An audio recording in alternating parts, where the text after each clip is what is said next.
Hola, gracias por estar ahí y gracias por escucharme. En esta oportunidad hablaré del cambio de fase. Las fases ordenadas a medida que se aumenta la energía de una sustancia son condensación Bose-Einstein, casi sin movimiento, sólido, pocas vibraciones, líquido, algo de movimiento, gas, mucho movimiento, plasma, movimiento extremo. Ahora, los cambios de fase reciben nombres específicos. Fusión de sólido a líquido, solidificación de líquido a sólido.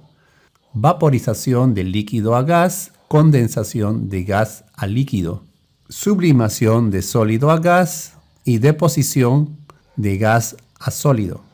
En el gráfico que observas, la primera línea inclinada de la izquierda corresponde a la fase sólida de la sustancia. Luego, la línea horizontal corresponde a una transformación de la fase sólida a líquida. Luego, la línea inclinada representa la fase líquida. Enseguida, la línea horizontal al cambio de fase del líquido a gas. Y finalmente, la línea inclinada representa a la fase gaseosa de la sustancia. Ahora, aplica lo aprendido. Completa la siguiente tabla. Por ejemplo, cambio de fase sólido a líquido, ¿qué nombre recibe? Fusión. ¿La energía aumenta o disminuye en la fusión? Aumenta. Puedes parar el video para completar los casilleros restantes. Las respuestas de los casilleros en blanco son las siguientes.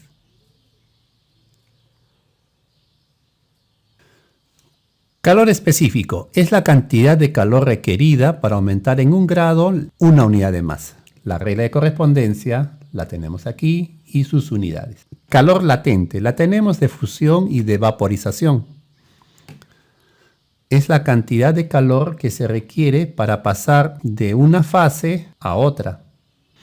En el caso del hielo se necesita 80 calorías para derretirla a 0 grados Celsius. Y para el caso del agua, a 100 grados Celsius, se necesita 540 calorías para pasar a vapor. ¿Qué fórmulas utilizar en el gráfico temperatura-calor? Como habíamos visto, las líneas inclinadas corresponden a las fases. En este caso, la primera a la fase sólida, la segunda a la fase líquida y la tercera a la fase gaseosa. Las líneas horizontales son los cambios de fase.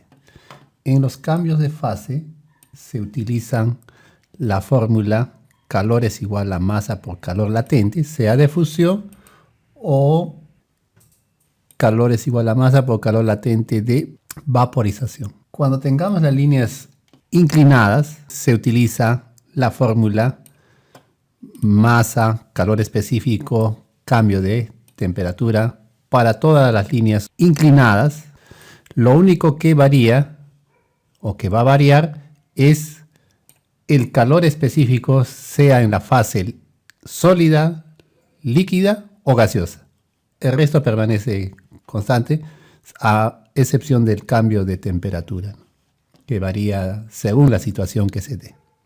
Entonces, para resumir, en las líneas horizontales se usa esta fórmula y en las líneas inclinadas se utiliza esta.